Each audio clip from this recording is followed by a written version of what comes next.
तो total income कैसे निकलता है? टोटल इनकम आपका आता है ग्रॉस टोटल इनकम, जीटीआई भी बोलते हैं शॉर्ट में।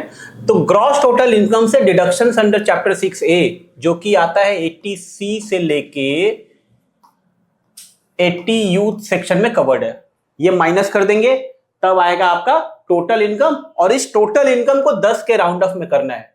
मतलब सपोज कीजिए किसी का इनकम 7,49,108 है, तो हम लोग इसको राउंड ऑफ में 10 का करेंगे ना, तो इसको लिखेंगे 7,49,110।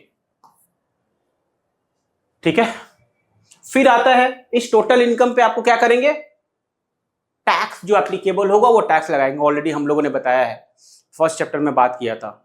Individual, HUF, AOP, BOI, company, firm, जितने लोग हैं सबके लिए हम लोगों ने टैक्स रेट लगाया। तो वो टैक्स रेट लगाना है आपको, उससे आप टैक्स का कैलकुलेशन करेंगे। फिर आपको रिबेट मिलेगा।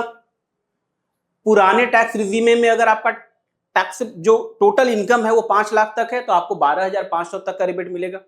उसी तरीके से आप नए टैक्स रिजीमे को अगर चूज करते हैं और आपका इनकम 7 लाख रुपए तक है तो आपको 25,000 रुपीज तक का रिबेट मिलेगा।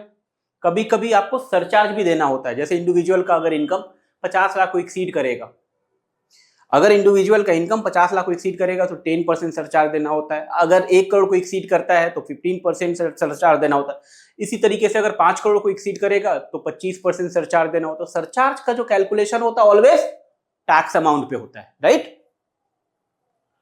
फिर tax plus surcharge minus rebate, जो बचेगा फाइनल टैक्स लायबिलिटी से पहले जो बचेगा उस पे 4% आपको सेस भी देना पड़ेगा, हेल्थ एंड एजुकेशन सेस के नाम पे।